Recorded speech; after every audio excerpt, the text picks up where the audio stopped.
Okay, friends, I want to read The War That Saved My Life by Kimberly Brubaker Bradley. Chapter 1. Ada, get back from that window, Mam's voice shouting. Mam's arm grabbing mine, yanking me so I toppled off my chair and fell hard to the floor. I was only saying hello to Stephen White. I knew better than to talk back, but sometimes my mouth was faster than my brain. I'd become a fighter that summer. Mam smacked me hard. My head snapped back against the chair leg, and for a moment I saw stars. Don't you be talking to nobody, Mam said. I let you look out that window out of kindness of my heart, but I'll board it over if you go sticking your nose out, much less talking to anyone. Jamie's out there, I mumbled. And why shouldn't he be, Mam said. He ain't a cripple, not like you. I clamped my lips over what I might have said next and shook my head to clear it. Then I saw the smear of blood on the floor. Oh, mercy. I hadn't cleaned it all up from this afternoon. If Mam saw it, she'd put two and two together fast. Then I'd be in the soup for sure. I slid over until my bottom covered the blood stain, and I curled my bad foot beneath me. You better be making me my tea, Mam said. She sat on the edge of the bed and peeled off her stockings, wiggling her two good feet near my face. I'm off to work in a bit. Yes, ma'am. I pushed my window chair sideways to hide the blood. I crawled across the floor, keeping my scabbed over bad foot out of Mam's line of sight.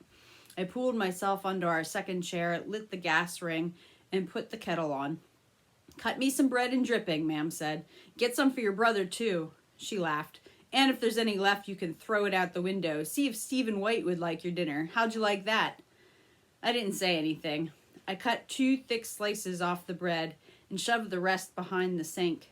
Jamie wouldn't come home until after Mam left anyhow, and he'd always share whatever food there was with me. When the tea was ready, Mam came to get her mug. I see that look in your eyes, my girl, she said. Don't start thinking you can cross me. You're lucky I put up with you as it is. You have no idea how much worse things can be. I had poured myself a mug of tea, too. I took a deep swallow and felt the hot liquid scald trail clear down to my gut. Mam wasn't kidding, but then neither was I. There are all kinds of wars. This story I'm telling starts out 4 years ago, at the beginning of the summer of 1939.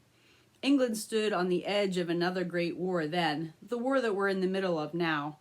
Most people were afraid. I was 10 years old, though I didn't know my age at the time. And while I'd heard of Hitler, little bits and pieces and swear words that floated from the lane to my third-story window, I wasn't the least concerned about him or any other war fought between nations. You'd think from what I've already told you that I was at war with my mother, but my first war, the one that I waged that June, was between my brother and me. Jamie had a mop of dirt brown hair and eyes of an angel and the soul of an imp. Mam said he was 6 years old and would have to start school in the fall. Unlike me, he had strong legs and two sound feet on the ends of them. He used them to run away from me. I dreaded being alone. Our flat was one room on the third floor above the pub where Mam worked nights. In the mornings, Mam slept late, and it was my job to get Jamie something to eat and keep him quiet until she was ready to wake up. Then Mam usually went out to shop or talk to women in the lane, and sometimes she took Jamie with her, but mostly not. In the evenings, Mam went to work, and I fed Jamie tea and sang to him and put him to sleep. And I'd been doing all of that for as long as I could remember, from the days when Jamie still wore diapers and was too small to use the pot. We played games and sang songs and watched the world out the window. The Iceman and his cart, the Rag and Bone Man and his shaggy pony, the men coming home from the docks in the evenings, and the women hanging out the wash and talking on the stoops. The children of the lane playing skipping rope and playing tag. I could have gotten down the stairs, even then. I could have crawled or scooted on my bottom. I wasn't helpless. But the one time I did venture outdoors, Mam found out and beat me until my shoulders bled. You're no but a disgrace, she screamed. A monster with that ugly foot.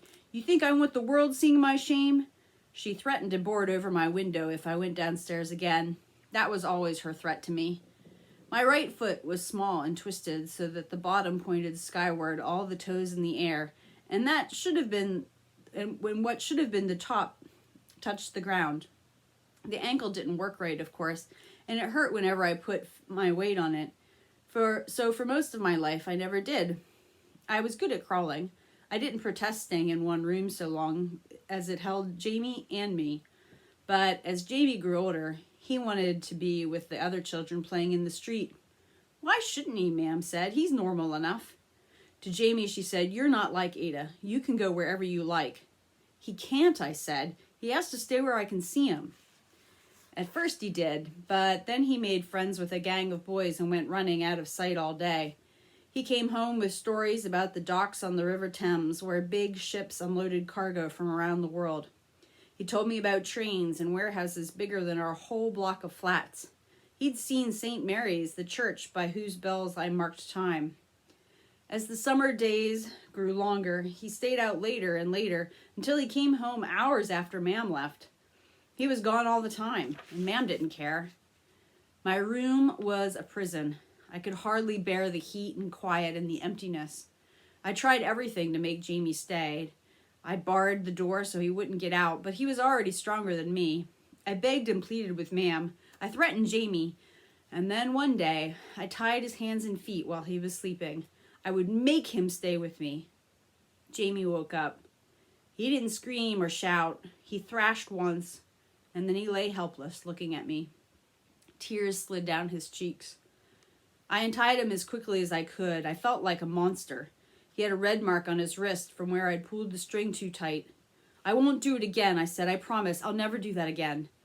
Still, his tears flowed. I understood. In all my life, I'd never hurt Jamie. I'd never hit him, not once. Now I'd become like Ma'am. I'll stay inside, he whispered. No, I said. No, you don't need to, but have some tea before you leave. I gave him a mug and a piece of bread and dripping. It was just the two of us that morning, Ma'am gone I don't know where.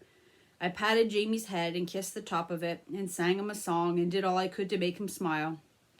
Pretty soon you'll be going to school anyhow, I said, astonished that I hadn't fully realized this before. You'll be gone all day then, but I'll be okay. I'm going to fix things, so I'll be okay. I coaxed him into going out to play, and I waved to him from the window.